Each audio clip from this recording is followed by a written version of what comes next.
ဒီတော့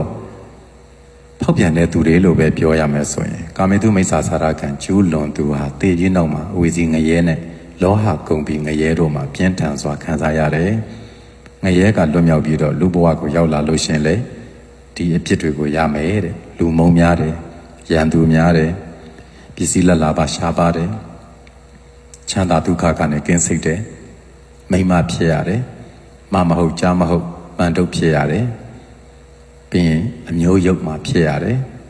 မျက်နှာပြက်အဆက်တကွဲတွေဖြစ်ရတယ်ခြေလက်အင်ကမျက်စိနားနှာစားတဲ့အိန္ဒြေတွေချိုရင်းသေးသိမ့်တတ်တယ်ဆိုရင်တော့ကအာကြည်ရတတ်တယ်ချစ်သူနဲ့ကွဲရတတ်တယ်ဒါဆိုကြိုးတွေပဲကာမေတုမိစ္ဆာစာရကံကိုကျူးလွန်ရင်အဲ့ဒီဆိုကြိုးတွေရှိတယ်ဒီတော့လင်းရမရရလို့ရှိလာတဲ့အခါမှာယောက်ျားကသီလလုံးကျုံအိမ်သူမယားကသီလမလုံတာမျိုးဆိုအဲ့ဒီလိုဖောက်ပြန်တဲ့ဆိုနတ်သားလင်နဲ့သူသေးမယားတို့ပေါင်းတင်နေတာနဲ့တူတယ်သီလမရှိသူဆိုတာအသက်ရှင်နေတော့လဲသူသေးနဲ့တူတဲ့အတွက်ကြောင့်နောက်ယောက်ျားကဖောက်ပြန်တယ်ယောက်ျားကသီလမစင်ကြယ်ဘူးအရှင်မိန်းမ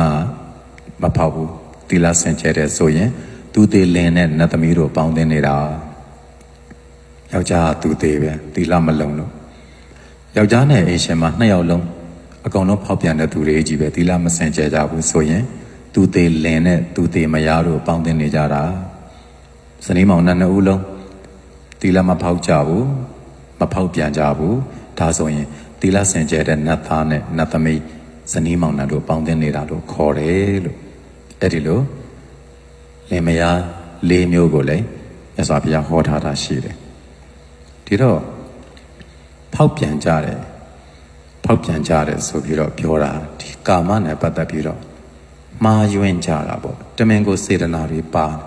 တမင်ကိုသူတို့ဘာမိသားစုပျက်စီးအောင်လုပ်တာအဲ့ဒီလိုစိတ်ဆန္ဒတွေပါနေပြီဆိုရင်ဒါသူဟာစေတနာလည်းပါတယ်မိဝဲလို့တဲ့စေတနာလည်းပါနေတယ်မသွားလာတဲ့နေရာကိုသူသွားလာတယ်ပြီးရင်သူစူးစမ်းပြီးတော့ဒီမှာตายရတယ်ဆိုတော့အဲ့ဒီအင်္ဂါ၄ပါးနဲ့ပြည့်စုံပြီဆိုရင်တော့ဖောက်ပြန်တဲ့သူတွေဟာသေလွန်ရင်အဝီစီငရဲ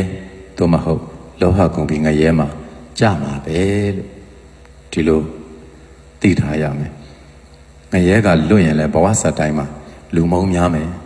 ရန်သူများမယ်ပစ္စည်းလက်လာပါရှားပါမယ်ချမ်းသာဒုက္ခကင်းစိတ်မယ်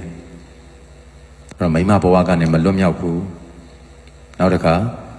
ကြားမဟုတ်မဟုတ်ပန်းထုတ်ဖြစ်တတ်တယ်အမျိုးယုံမှာဖြစ်ရတတ်တယ်မျက်နှာပြက်အဆက်တကွဲဖြစ်ရတတ်တယ်ခြေလက်အင်္ဂါ